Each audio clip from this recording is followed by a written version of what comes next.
I'm Larry O'Connor, alongside Crystal Wright, who is in for Brian Wilson. Crystal Wright, conservative black chick. That's me. That's you. All day long, all year long, every second of every day.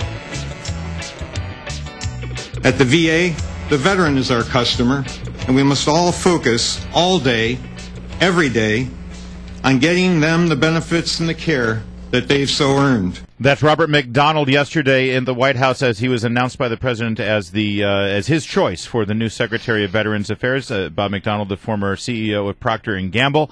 And joining us right now is Gunnery Sergeant Jessie Jane Duff, retired Marine and also with Concerned Veterans for America. Jessie Jane, you heard Bob McDonald there. Is it a good step in the right direction that he's referring to vets as customers here and sort of bringing a private sector mindset to the VA? Well, I will tell you, I am first very surprised that the president has totally broke the mold of what he has selected for any of his appointees. He's gone to the private sector, and he's actually selected somebody who wasn't politically affiliated with him in any way. In fact, he was a big Romney donor. So seeing somebody come from the private sector who had run a major corporation for 33 years with Procter & Gamble, who had basically 120,000 employees. There was $84 billion in revenue the years that he was there, his final year.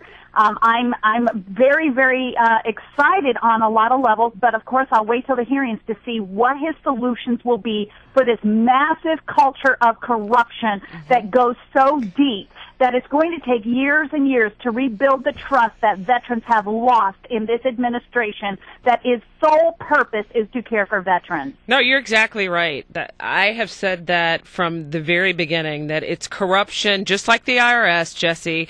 That it's like these cabinet secretaries and their federal agencies are running these fiefdoms within the government, and Barack Obama says, but I have no clue what's going on. You know, I'm abdicating any kind of leadership, but then in the next breath he's throwing out executive order after executive order.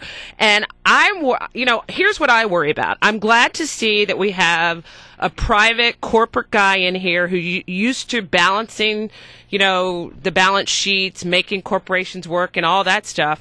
And I just don't know if he's going to have the ability to fire people. And you and I know that that's what's really needs to happen. We need to clean house. I mean, there's two bills on the House and the Senate have basically overwhelmingly supported the VA Management Accountability Act, which would allow the Secretary of Veterans Affairs to fire executives. Right now, the Secretary of Defense has that authority, and it was practiced in 2007 during the Walter Reed scandal. And for whatever reason, some of the people like Bernie Sanders were against this because they're more for the Washington bureaucrats having their jobs versus keeping the taking care of veterans. If it gets through the Senate, which we expect it will because there were 55 co-signers on the bill, it's being merged with the McCain-Sanders bill. Now it has to go back to hearings to marry up with the House bills. But my fingers are very crossed because it overwhelmingly has passed. It will pass on each side. With that said, if he can start firing these executives that had knowingly had secret waiting lists, knowingly had taught their employees how to practice gaming the system, knowingly had practiced corruption. I mean, these issues are so overwhelming. There are whistleblowers that have come out of the years, and many of them have even been penalized. If I have, he will not succeed unless he can start firing executives. If he has to go in and put up with the same old nonsense and put up with the same executives with their job security, then he's doomed to fail. That is the one criteria. Our guest is Jessie Jane Duff. She is with Concerned Veterans for America. She herself a vet of the Iraq War as a gunnery sergeant there with the Marines. I served during Iraq and Afghanistan. I did not actually go over. Excuse me, and thank you for correcting me on that. I appreciate that. Jessie, when we first talked about this story, when the craziness at Phoenix erupted into the news, and we moved toward the resignation of General Shinseki, something you called for a year ago, Jessie Jane Duff. Yes. One of the things we kept saying is, we know how Washington works, and once the scalp has been achieved and the new person is in, then this thing's going to bounce off of the headlines. What is the status of the VA right now? Have there been improvements? Is there anything happening right now on the ground?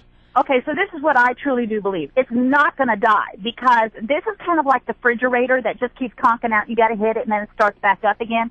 This refrigerator has finally broken. And what I mean by that even the president has had Rob Neighbors, who's the top Obama official, and the acting secretary, Sloan Gibson, delivered a scathing report to the White House on Friday, and their own report said a significant and chronic system of failures.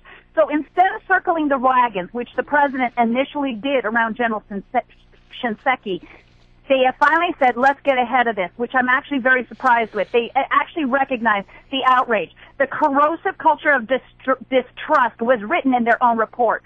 So what I do believe, there's also been Tom Coburn who came out with a report that it's not 40 veterans that died. By no means. It's 1,000.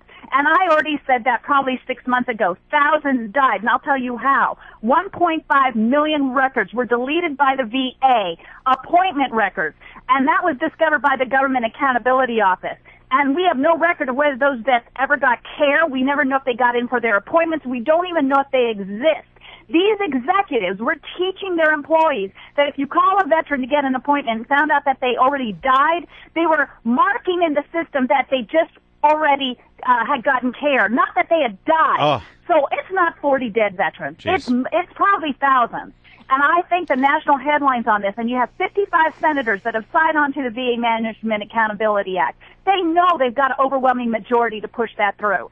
And it's passed on the House. So I actually think the refrigerator is finally broken. It's getting taken to the dump. And the president is actually trying to get ahead of this because this will kill his next successor. It will kill them. They have now bipartisan support because veterans is not a partisan issue. It is not Republican. It is not Democrat. It is an American issue. Everybody knows a veteran. Yeah. Amen to that, Jessie Jane. Well, I don't know, Jesse. I don't think the president is trying to get ahead of this issue. I think the president is doing what he always does when a scandal erupts under his watch. He's trying to cover his own tail. And I think the only good thing is that Congress, both Democrats and Republicans, are on this. They're seized with this because Americans are disgusted by the way our veterans have been treated. But remember, you know this more than I do, but remember Mr. Petzel, who oversaw the health benefits for the VA? Now, Shinseki knew that he needed to go, last year or yes, even before that. And they held on to him because in Washington, your currency is the bureaucracy you hold within the federal government. So, we're here in July and still nothing has been done about this, really. Yes. Well, there is a lot of activity on the Hill. They've had hearings. They're trying to merge the two bills now that have gone through the House, gone through the Senate. The Senate had modified the bill that went through with the House. So now they have to come to a resolution in committee. What this boils down to, though, is I am very excited. I know the train never moves fast enough in D.C. I get that. But because of concerned veterans for America, the VA Management Accountability Act was actually on the Hill getting hearings before the Phoenix situation erupted. We were right on time for this issue. So what I'm worried about is that it's not going to lose momentum, that we're going to have some kind of debacle up on the Senate side. We've got to get these things through before the elections because we will win on this issue. Jessie Jane Duff, we got to leave it there, but it's always good to have you. And as we've promised you over the months, we will not let this story die. We will continue to come back to you. And thank you for your passion and the fight that you have personally and with concerned veterans for America. Thank you for inviting me. Thank you.